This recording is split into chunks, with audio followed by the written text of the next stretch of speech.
Good morning बच्चों। Class BSc second year और BSc BEd third year के लिए ऑर्गेनिक केमिस्ट्री का हमारा टॉपिक चल रहा है यूवी स्पेक्ट्रोस्कोपी, जिसके पार्ट नंबर 3 की हम बात करने जा रहे हैं। 2 पार्ट तक हमने कर लिया। हम पढ़ रहे थे अवशोषण के नियम। क्या पढ़ रहे थे भाई? अवशोषण के नियम। तो हमारा टॉपिक था अवशोषण के नियम। अब अवशोषण के नियम हमने 2 नियम की बात की थी। इसके अंदर एक नियम था, उसका नाम है लेमर्ट का नियम। एक नियम जो है वो है लेमर्ट का नियम, जिसको मैंने आपको करवा भी दिया। और दूसरा जो नियम आता है उसके अंदर एक और वैज्ञानिक शामिल हो जाते हैं और उनके नाम से लेमर्ट बियर का नियम। क्या बोल दिया जाता है? लेमर्ट बियर का नियम। तो दूसरा जो नियम है लेमर्ट बियर का नियम है। अब देखिए, लेमर्ट के नियम में हमने क्या किया था? जब एक वर्णीय प्रकाश को किसी अवशोषक माध्यम में से गुजारा था तो विकिरणों की तीव्रता में हुई कमी आपतित विकिरणों की तीव्रता के समानुपाती थे। लेकिन बाकी चीज़ें तो वैसे ही होती हैं इस नियम के अंदर भी, लेकिन यहाँ पर उनकी सांद्रता को और ले लिया जाता है। तो इस नियम के अनुसार ये कहा जाता है कि जब हम किसी एक वर्णीय प्रकाश को अवशोषक माध्यम में से गुजारते हैं तो विकिरणों की तीव्रता में हुई कमी व उसकी सांद्रता आपतित विकिरणों की तीव्रता के क्या हो जाती है? समानुपाती। तो देखिए, यहाँ पर हमारे पास जो इक्वेशन बनेगी वो इस प्रकार बनेगी, डी बटा में dx समानुपाती, पहले नियम के अकॉर्डिंग ये था, I0 को समानुपाती किया था कि विकिरणों की तीव्रता में हुई कमी आपतित विकिरणों की तीव्रता के क्या थी? समानुपाती थी। लेकिन यहाँ पर हम आपतित विकिरणों की तीव्रता के समानुपाती करने के साथ साथ किसके समानुपाती करेंगे? सांद्रता के। तो सांद्रता के लिए क्या रख देंगे? C। तो यहाँ पर I0 जो है वो है आपतित विकिरणों की तीव्रता। तो देखिए, समानुपाती का निशान हटाएंगे, डी बटा में dx और बराबर क्या आ जाएगा? k और I0 और c। तो नेगेटिव KI0C, यानी कि k यहाँ पर क्या है? समाकलन स्थिरांक है या मोलर अवशोषण स्थिरांक भी कह सकते हैं। k को मोलर अवशोषण स्थिरांक भी कह सकते हैं, मोलर अवशोषण स्थिरांक।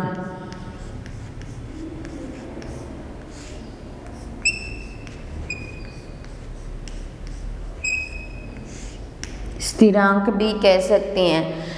तो ये आ गई हमारे पास। अब इसको थोड़ा सा चेंज कर देंगे, I0 तो यहाँ ले आएंगे, इसको यहाँ ले आएंगे, तो डी बटा में I0 बराबर क्या हो जाएगा? -KDXC।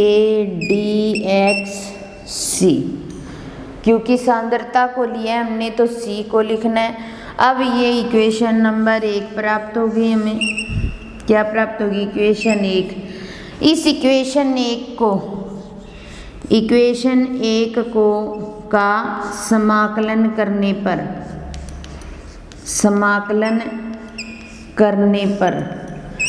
तो समाकलन करने के लिए एक तो x बराबर 0, एक बार x बराबर x और I बराबर I0 और IT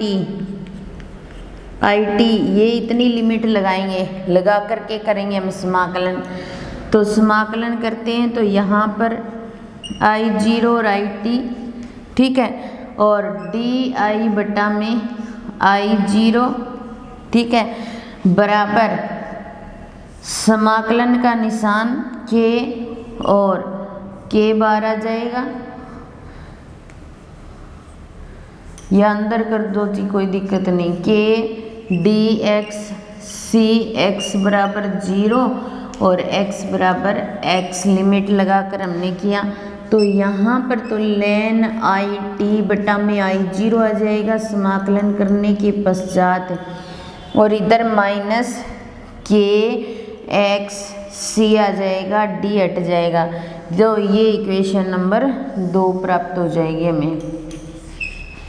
अब हम क्या करेंगे, इक्वेशन 2 के अंदर जो ln है उसको log में चेंज करेंगे। तो ln बराबर क्या रख सकते हैं, 2.303 log ये रख सकते हैं। तो इक्वेशन 2 में रखेंगे तो यहाँ पर आ जाएगा log इंटू में 2.303 बराबर इंटू में आई टी अपॉन में आई जीरो बराबर माइनस के सी एक्स। ठीक है, ये क्रॉस मल्टीप्लाई में चला जाएगा तो आ जाएगा log आई टी अपॉन में आई जीरो बराबर माइनस के सी एक्स। ये इक्वेशन हमें प्राप्त हो जाएगी इसके अकॉर्डिंग, जैसे हमने बियर नियम के अकॉर्डिंग की थी वैसे ही इस नियम के अकॉर्डिंग।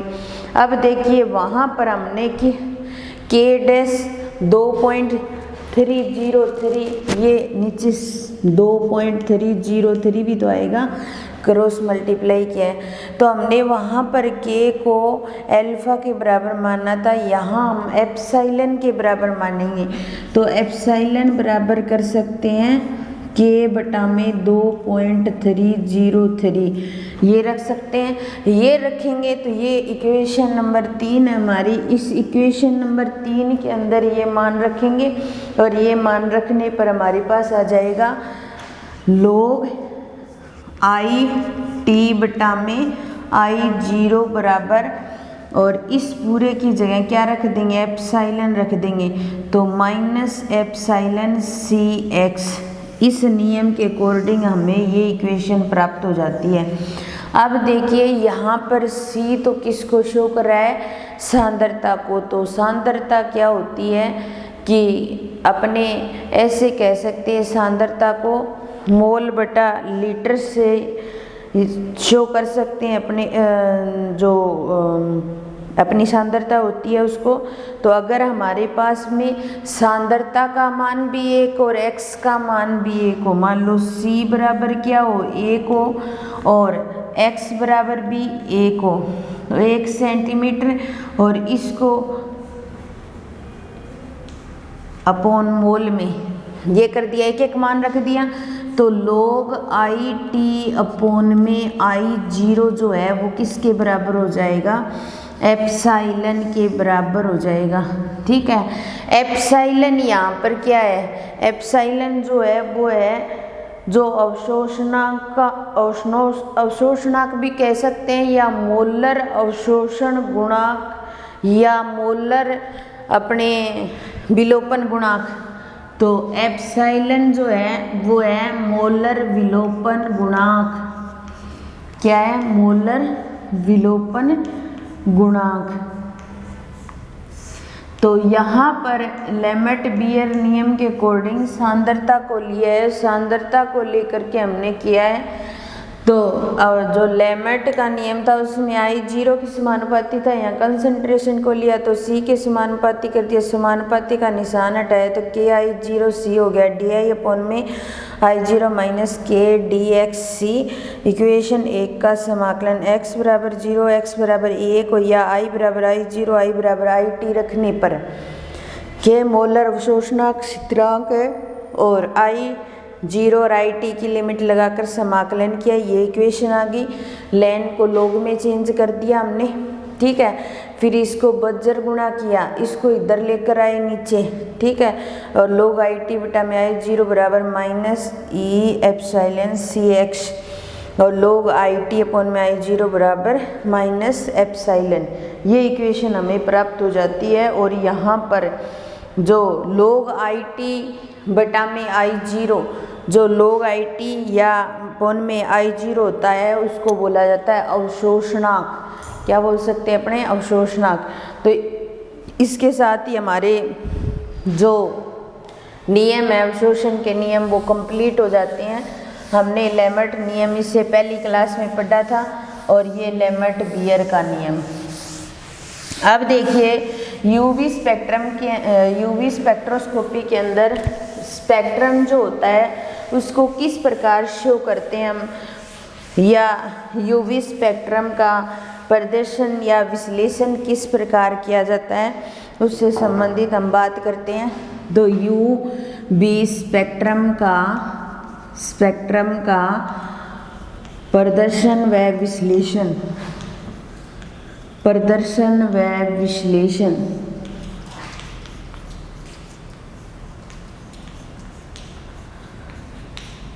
यूवी स्पेक्ट्रम का प्रदर्शन व विश्लेषण। तो देखिए इसके अंदर क्या करते हैं, अपने एक ग्राफ से शो करते हैं इसको।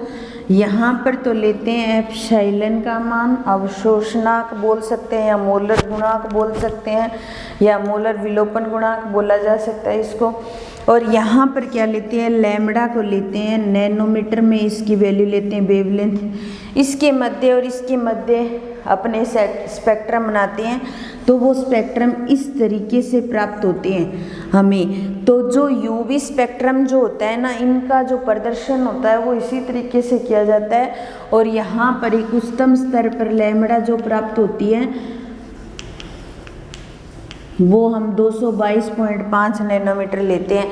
तो यूवी स्पेक्ट्रम का प्रदर्शन करने के लिए किसी भी ऑर्गेनिक कंपाउंड के लिए हम यूवी स्पेक्ट्रम बना सकते हैं। सबसे पहले उस पदार्थ की मिलीग्राम में मात्रा लेते हैं, और उसके बाद में उसे किसी विलायक में घोलते हैं, और घोल करके स्पेक्ट्रोफोटोमीटर की जो प्लेट होती है उस पर उस पदार्थ को लगा दिया जाता है, और उसके बाद में उसको विश्लेषित किया जाता है। विश्लेषित करने के पश्चात हमें जो स्पेक्ट्रम प्राप्त होगा वो इस प्रकार होगा, और यूवी स्पेक्ट्रम का प्रदर्शन भी इसी प्रकार से किया जाता है।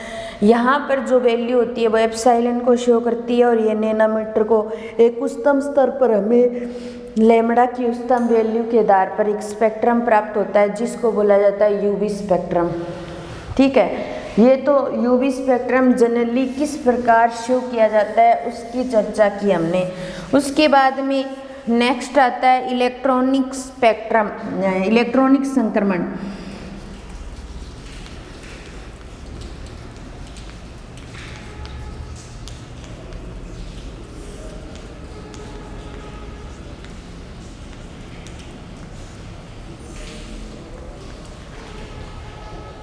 इलेक्ट्रॉनिक संक्रमण तरंग यांत्रिकी के अनुसार, या तरंग यांत्रिकी के सिद्धांत के अनुसार ये कहा जाता है कि हमारे पास जितने परमाणविक कक्षक होते हैं, या जितने परमाणविक कक्षक भाग लेते हैं उतने ही आणविक कक्षक बनते हैं।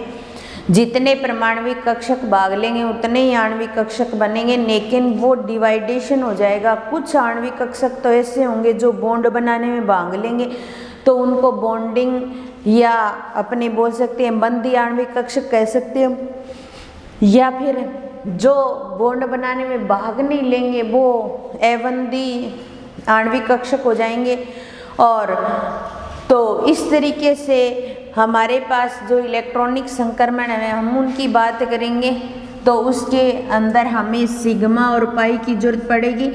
सिग्मा बॉन्ड, जहाँ सिंगल बॉन्ड होता है उसमें सिग्मा होता है, और जो डबल बॉन्ड है उसमें पाई और सिग्मा दोनों ही होते हैं, और जो ट्रिपल बॉन्ड होता है उसमें 2 पाई और 1 सिग्मा होता है। तो इस तरीके से अपने क्या कर सकते हैं, इलेक्ट्रॉनिक संक्रमण के आधार पर इलेक्ट्रॉनिक संक्रमण को सिग्मा और पाई बॉन्ड के आधार पर, या सिग्मा या पाई इलेक्ट्रॉनों के आधार पर डिसाइड कर सकते हैं। हम ऐसे कह सकते हैं कि सिग्मा बंध बनाने में जो भाग लेते हैं वो तो सिग्मा इलेक्ट्रॉन होंगे, और जो पाई बंध बनाने में भाग लेंगे वो क्या हो जाएंगे, पाई इलेक्ट्रॉन हो जाएंगे। तो इस आधार पर हम सिग्मा और पाई बंधों के बनने में, या सिग्मा या पाई इलेक्ट्रॉनों के संक्रमण के आधार पर इस इलेक्ट्रॉनिक संक्रमण को 4 भागों में बांटा जाता है, जिसको हम इस प्रकार शो कर सकते हैं। एक तो हमारे पास क्या हो जाएगा, जो सिग्मा, एक तो बंदी आणविक कक्षक हो गया, और एक विपरीत बंदी आणविक कक्षक हो गया और एक अबंदी आणविक कक्षक हो जाता है। 3 प्रकार के कक्षक बन जाएंगे। तो बॉन्डिंग मोलिकुलर ऑर्बिटल और एंटी बॉन्डिंग मोलिकुलर ऑर्बिटल और एक होता है नॉन बॉन्डिंग मोलिकुलर ऑर्बिटल। ठीक है, इसके अंदर हम सिग्मा और पाई दोनों को ले लेते हैं और इसके अंदर सिग्मा स्टार और पाई स्टार को लेते हैं। ठीक है, और जो बंध बनाने में भाग नहीं लेते उसको एन से। तो जो परमाणविक कक्षक भाग ले रहा है वो 2 आणविक कक्षक बना रहा है, एक तो बंदी आणविक कक्षक और एक विपरीत बंदी आणविक कक्षक।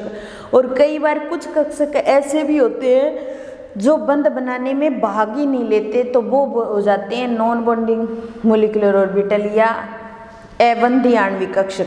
तो इस तरीके से हम टोटल 3 प्रकार के आणविक कक्षकों की बात करें। इसके आधार पर इलेक्ट्रॉनिक संक्रमण जो होता है वो कितने प्रकार का होता है, या ऊर्जा स्तर के आधार पर इलेक्ट्रॉनिक संक्रमण के प्रकार, ऊर्जा स्तर के आधार पर इलेक्ट्रॉनिक संक्रमण के प्रकार,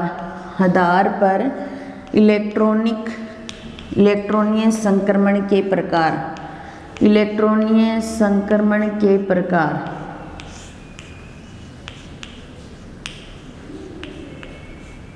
इलेक्ट्रॉनिक संक्रमण के प्रकार, ऊर्जा स्तर के आधार पर इलेक्ट्रॉनीय संक्रमण के प्रकार ये 4 प्रकार के हो जाएंगे। एक तो सिग्मा 2 सिग्मा स्टार हो जाएगा, एक हो जाएगा N2 सिग्मा स्टार हो जाएगा और एक हो जाएगा पाई 2 पाई स्टार हो जाएगा। ठीक है, और एक हो जाएगा N2 पाई स्टार हो जाएगा। क्या हो जाएगा? N2 pi star. यानी कि एक तो सिग्मा 2 सिग्मा स्टार, एक N सिग्मा स्टार, एक पाई 2 pi star, N2 pi star. यानी कि कहने का मतलब है 4 प्रकार के संक्रमण हो जाएंगे। तो हम इनकी बात करें, सबसे पहले यहाँ पर जो स्तर होगा वो हो जाएगा सिग्मा। ठीक है, फिर ये होगा वो हो जाएगा पाई। ठीक है, यहाँ जो स्तर होगा उसको N से शो कर देंगे और यहाँ जो स्तर होगा उसको पाई स्टार से शो कर देंगे और जो यहाँ होगा उसको सिग्मा स्टार से शो कर देंगे। ये तो बंदी आणविक कक्षक हो जाएंगे, बंदी आणविक कक्षक, बंदी आणविक कक्षक या बॉन्डिंग मोलिकुलर ऑर्बिटल। ठीक है, और ये हो जाएंगे अबंधी आणविक कक्षक, अबंधी आणविक कक्षक, अबंधी आणविक कक्षक। ठीक है, और ये दोनों हो जाएंगे विपरीत बंदी आणविक कक्षक, विपरीत बंदी आणविक कक्षक। यानी कि हमेशा ही क्या होता है, परमाणविक कक्षक भाग लेकर के आणविक कक्षक बनाएंगे। ठीक है, और जो आणविक कक्षक बनाएंगे वो 2 प्रकार के हो गए, मुख्यतः बंदी आणविक कक्षक और विपरीत बंदी। क्योंकि जो बॉन्डिंग में भाग, एक तो विपरीत बंदी और एक बंदी आणविक कक्षकों की, दोनों की ऊर्जा में बहुत डिफरेंस होगा। जो परमाणविक कक्षक होते हैं ना, उनसे बंदी आणविक कक्षकों की तो ऊर्जा कम हो जाती है, मतलब पहले जितनी ऊर्जा होती है उससे बहुत ही कम हो जाती है। और जो विपरीत बंदी आणविक कक्षक होते हैं, पहले जितनी ऊर्जा होती है उससे उनकी ऊर्जा अधिक हो जाती है। तो इस तरीके से हम इनको डिवाइड कर सकते हैं। देखिए, पहला संक्रमण करवाने के लिए हमें पाई 2 पाई स्टार जाना पड़ेगा, तो सिग्मा 2 सिग्मा स्टार जाना पड़ेगा। तो ये सिग्मा 2 सिग्मा स्टार संक्रमण हो जाएगा। पहला जो संक्रमण है सिग्मा 2 सिग्मा स्टार संक्रमण हो जाएगा, पहला टाइप है। अब देखो, सिग्मा बंध कहाँ बनते हैं? जहाँ सिंगल बॉन्ड होते हैं वहाँ सिग्मा बंध बनते हैं। जितने भी पहले संक्रमण की बात करें हम, जितने भी प्रकार के जो संक्रमण हैं उनके अंदर, जिनके अंदर सिंगल बॉन्ड पाया जा रहा है, सिग्मा 2 सिग्मा स्टार संक्रमण की बात करें, सिग्मा बंध कहाँ बनता है? जहाँ सिंगल बॉन्ड होता है वहाँ सिग्मा बंध बनता है। तो जितने ही प्रकार के संक्रमण जो हैं वो उनमें पाया जाएगा ये सिग्मा 2 सिग्मा स्टार, जिनके अंदर सिंगल बॉन्ड बन रहे हैं। तो सिंगल बॉन्ड वाले जो जितने भी यौगिक होते हैं वो सिग्मा 2 सिग्मा स्टार संक्रमण को शो करेंगे। तो देखिए इनकी एनर्जी क्या हो जाएगी, बहुत ज़्यादा हो जाएगी, यानी कि यहाँ वाला इलेक्ट्रॉन कुछ एनर्जी लेकर ऊपर जाएगा, उत्तेजित होगा, तो वो सिग्मा टू सिग्मा स्टार संक्रमण हो जाएगा। यानी कि जैसे मान लो ये किस में पाया जाता है, एल्कीन में पाया जा सकता है, क्योंकि उसके अंदर क्या है, सिग्मा टू सिग्मा स्टार संक्रमण पाया जाएगा। और इसके अंदर जितने भी जो मेथेन हो गया, एथेन हो गया, इनके लिए अवशोषण बैंड शो करते हैं। जैसे मेथेन को CH4 से शो किया जाता है, तो इसमें सिर्फ सिग्मा बॉन्ड ही बन रहे हैं और इसकी लैम्बडा मैक्सिमम जो होगी वो 125 नैनोमीटर पर प्राप्त हो जाएगी। इस प्रकार का जो संक्रमण होगा वो सिग्मा टू सिग्मा स्टार संक्रमण होगा। ठीक है, फिर दूसरे संक्रमण की बात करें, N2 सिग्मा स्टार संक्रमण, N2 सिग्मा स्टार संक्रमण। तो N कहाँ पर है, ये रहा, और N2 सिग्मा स्टार संक्रमण शो कर रहे हैं, तो ये हो जाएगा N2 सिग्मा स्टार संक्रमण।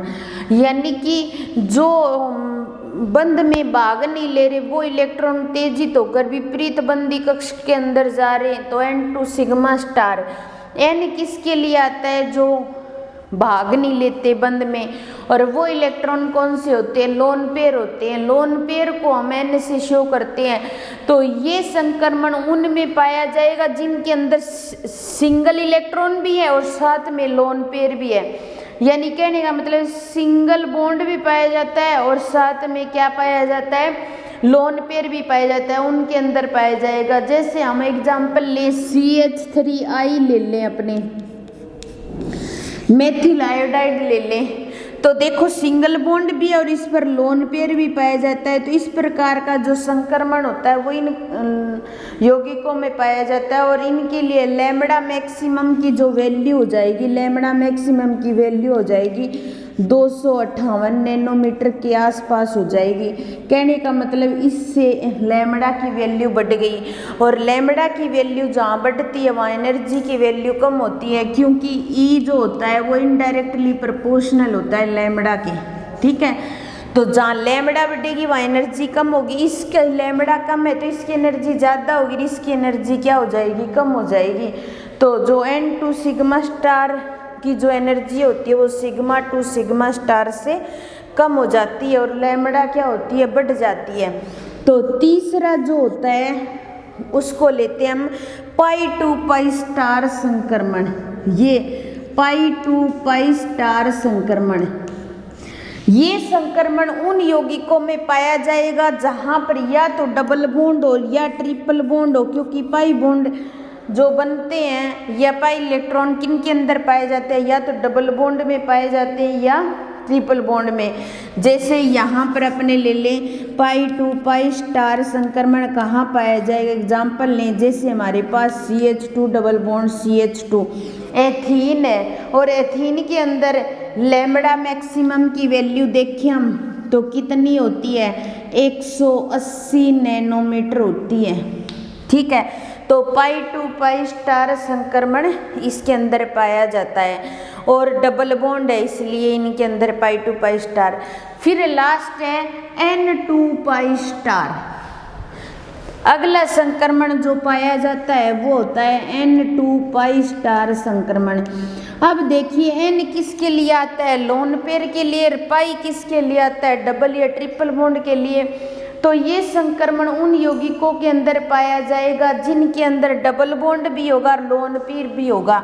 जैसे कार्बोनिल समूह वाले कंपाउंड हो, जैसे एल्डिहाइड कीटोन ले लें ये, तो इनमें लोन पेयर भी पाया जा रहा है और डबल बॉन्ड भी पाया जा रहा है। तो डबल बॉन्ड पाई को शो करेगा और N किसको शो करेगा, एबंद इलेक्ट्रॉन यानी कि लोन पेयर को शो करेगा। तो N2 पाई स्टार संक्रमण कार्बोनिल यौगिकों के अंदर पाया जाएगा। तो इनकी ऊर्जा स्तर के आधार पर अगर इनका क्रम देखा जाए, ऊर्जा स्तर के आधार पर इनका जो क्रम देखा जाए वो ये हो जाएगा, सबसे पहला तो सिग्मा टू सिग्मा स्टार हो जाएगा, फिर N2 सिग्मा स्टार हो जाएगा, और फिर N2 पाई स्टार हो जाएगा, और फिर पाई टू पाई स्टार हो जाएगा। ये जो होता है वो ऊर्जा का जो यहाँ पे n आएगा n2 पाई स्टार, ये π2 पाई स्टार। ये ऊर्जा का क्रम होगा। सबसे ज़्यादा ऊर्जा किसकी होगी? n2 पाई स्टार की। तो इसकी जो लैम्बडा होगी वो सबसे कम हो जाएगी, ठीक है। और n2 पाई स्टार की फिर लैम्बडा और बढ़ जाएगी, π2 पाई स्टार की और बढ़ जाएगी, और n2 पाई स्टार की लैम्बडा और बढ़ जाएगी। तो लैम्बडा का क्रम तो ये हो जाएगा, और ये ऊर्जा का क्रम हो गया, ठीक है। और ये क्या हो गया? तरंग दैर्ध्य का क्रम। तो इस तरीके से यूवी स्पेक्ट्रम के अंदर इस प्रकार के संक्रमण पाए जाते हैं, जो 4 संक्रमण की हमने बात की। इसके साथ इलेक्ट्रॉनिक संक्रमण वाला टॉपिक हमारा कंप्लीट होता है। आज की क्लास यहीं समाप्त करते हैं। धन्यवाद।